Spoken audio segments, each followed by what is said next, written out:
Tu hi toques? Jo hi toco. Soc la Júlia Genís, tinc 24 anys i estudio l'estudi musical 143.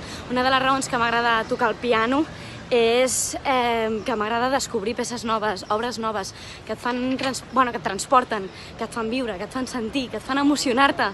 Per exemple, ara que he descobert una peça que està basada en una obra de Schubert, però que està arranjada per Liszt al piano, que fa una melodia preciosa. Na-ra-ra-ra, na-na-na-na-na, na-na-na-na-na-na.